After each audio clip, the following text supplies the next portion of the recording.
Hey guys, welcome back to the channel. If you're new here, my name is Candice. Today we are kind of jumping off of last week's video where we talked about toxic masculinity and toxic femininity. And today we're going to be talking about how Christian women especially, right, are craving to see examples of godly masculinity in our day-to-day lives. Before we jump in, we're going to go ahead and pray for this video and then we'll dive right in, okay? God, thank you for giving us your image, for expressing us in both the masculine form and the feminine form with men and women. Thank you for making us like you, giving us your traits and having it so we both have different traits of you. So we have to come together and work together and cooperate to see the full image of who you are. Thank you for making things here on earth a reflection of the things in heaven, so that way we could understand you better and we could get to know who you really are. I pray that you would bless everybody under the sound of my voice this week. I ask in Jesus Christ's name. Okay, so when we talked about toxic masculinity, we also talked about toxic femininity, but we're going to focus on the masculinity right now. We said that toxic masculinity, right, at its core, right, is selfishness. Right?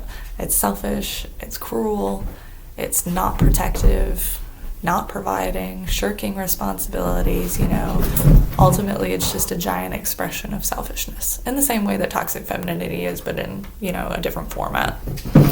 Right? Now, on the opposite hand of that, godly masculinity, right? And we talked about godly masculinity in the Masculinity and Femininity series. Stop it. My cats are wrestling right now, so you guys will have to excuse the extra obnoxious noises and the camera wiggling. Stop it. Hey, what are you doing? Don't do that. Where was I? Yeah, the Masculinity and Femininity in the Bible series, when we talked about Adam and Eve, I'll link that video up here somewhere.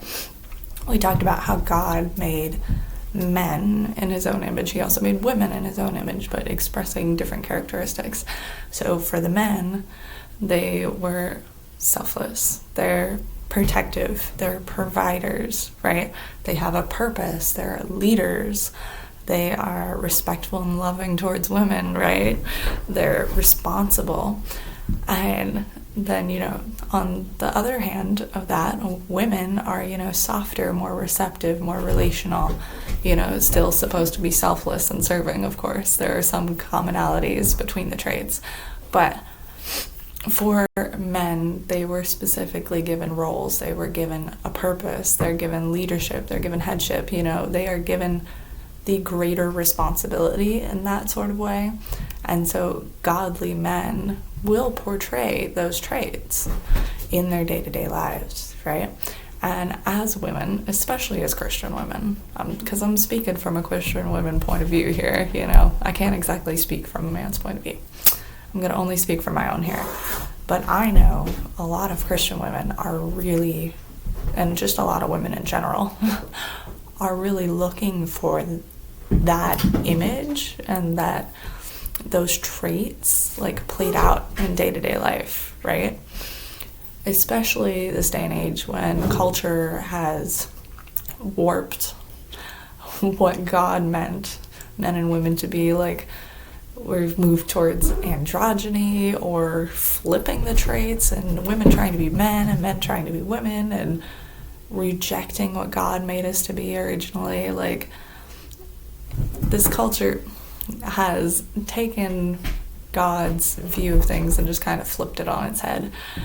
And this is where we crave it more and more, especially as Christian women. We crave seeing godly masculinity played out, because everything here, of course, is a reflection of heaven, right?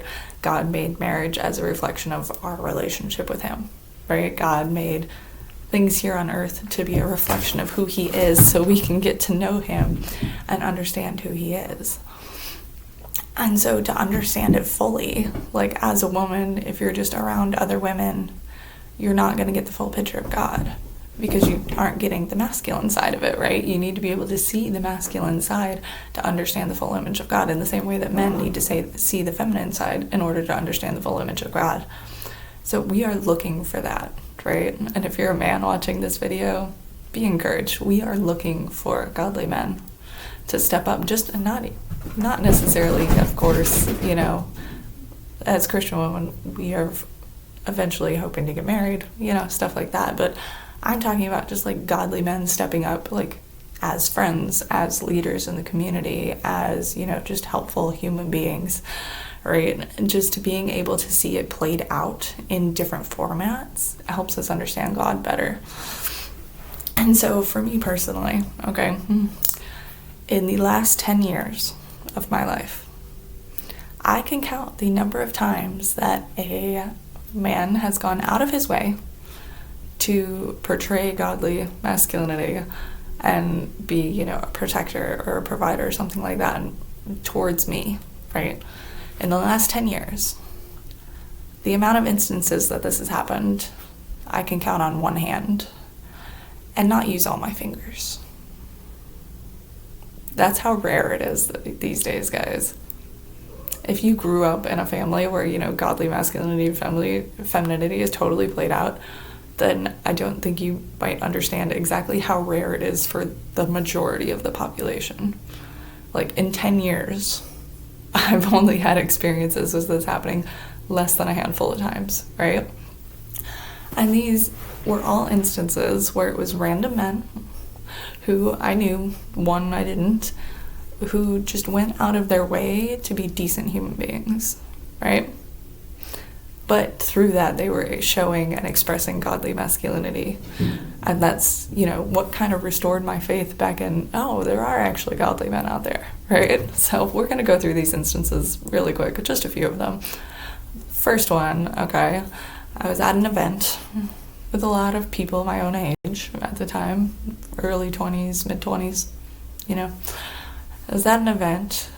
It was towards the end of the event. There was a man there who kind of gave off, shall we say, questionable, maybe dangerous sort of vibes, who had attended the event.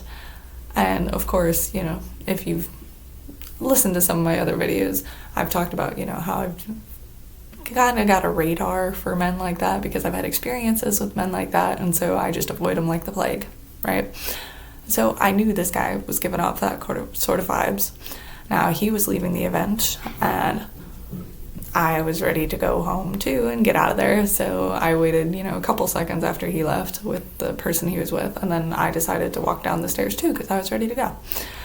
And I knew, to stay back far enough and stuff like that, because, I'm not going to put myself in a dangerous situation, right? But a man that I knew at that event, like, we had to go down a set of stairs, like a couple flights of stairs really to get out of the building. And he just kind of caught up with me and was like, hey, right? Didn't say anything, really. Just kind of got my attention and walked me down the stairs. And then stood outside and watched as I got to my car to make sure that I was safe. Right? He went out of his way to be protective. And I didn't really know him super well, to be quite honest. But he went out of his way to be protective. That, in and of itself, that moment, right, I felt very cared for by God, right? Because God was going out of his way to show me a characteristic of his through one of his men that he had created. And for me, that was a profound moment, because I had gotten up to that point really without really seeing any real godly examples of manhood, at least not directed towards my way, you know what I mean? And this moment, this man probably doesn't even remember, or if he does remember, it was just a random moment for him, because he was probably like that all the time with a lot of women, like, this is not something that would really stick out on a man's radar, I think, honestly, as, I did this for so-and-so, But as a woman, right, seeing the fact that he went out of his way to make sure that I was safe, that was profound. That was something that I was like, oh, I feel really good about that, like, that makes me feel good as a woman, right? And as women, we crave that feeling of feeling protected, of feeling provided for, right? Of feeling like somebody cares enough about our safety, right? Another instance, different man that I know, it was snowing. I was at someone's house, and it decided to snow a lot. So this man went out of his way to shovel around my car in the street to make sure I could get out. And then, he went out of his way to make sure to tell me, hey, it's snowing a lot out there. If you happen to get stuck somewhere, call me and I will come and get you. Simple, right? It's a simple thing. It's not some extraordinarily gallant act of, performance. It was a simple conversation, but it showed me godly manhood. It showed me that, hey, yes, there is somebody out there who's willing to step up. There are men out there who are willing to step up and care about the welfare of other people, of women, Like, as someone who did not grow up with, examples of godly manhood, in my childhood and stuff like that at all, for me, this was a moment where I was like, oh, like I said, restored your faith in, the fact that there are good godly men out there. And these are simple examples. These aren't big fanfare sort of things. These are just little things that, again, these men probably do all the time. And they don't really think about it, right? But it can have a profound effect on the women in your life. Just saying. And then there was another one where, I was at a home improvement store and I had gone to get a bunch of bags of manure and mulch, right? And those things are heavy. Not gonna lie. They're heavy. But again, I'm used to doing this on my own. I'm used to not having help or not having men around to pick up the slack in that area. So I had gotten all these bags. I had them, on the little trolley thing, and I was starting to load them in my trunk. And yes, they are heavy. I wasn't looking around for help. I wasn't, making eye contact with anyone around me. But this man came out of nowhere, right, and was like, hey, would you like some help putting that in your trunk? And of course, I graciously accepted because those things were exceptionally heavy. And so he just put them in the trunk, and I said thank you, and then he left. Simple, easy, everyday sort of examples here. But again, these type of examples restore the faith for women in the fact that there are godly men out there, that there are men who care, right? That there are men who are still expressing these traits somewhere out there in the multitude of men that are not. And the point of this, right, is when there is a void of godly masculinity in a woman's life, she is much more likely to try and fill that void or to try and find something to fill that void. And if there's a void, the first thing usually a lot of women will do is will start serial dating, right? To try and find a man who fills that void. This, of course, is not the best option to be doing, and usually if you're at the point where you're serial dating a bunch of men to try and find a man to fill that void, you're probably not dating the right kind of men, right? Now, if she isn't along the lines of dating a bunch of people, she might turn to things like romantic movies or romance novels and things like that to try and get this feeling, right? The feeling that you get when somebody's protecting you, the feeling that you get when somebody's providing for you, the feeling that you get when somebody's caring about you, right? That nice feeling on the inside that women crave, right? Because God made us that way to really respond to that sort of masculinity, right? And so we'll look for it, right? In fiction, if we have to. We'll try and experience it secondhand through some fictitious characters to try and feel that feeling again, because it's an addictive feeling, right? To feel good in your femininity because a man is in his masculinity the way God made him to be, right? And then if those things, of course, don't work, a woman a lot of the times will resort to taking on those masculine traits herself because she doesn't feel protected, so she'll start protecting herself. She doesn't feel provided for, so she'll start providing for herself. She doesn't feel, cared about and stuff like that, so she'll care for herself, right? And a lot of women do it.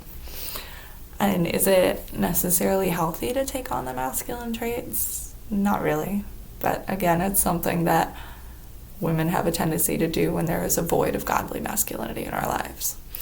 Now, the cure, of course, for that, if you don't have like an actual godly man in your life, is to rely on God, because he will fill all the voids.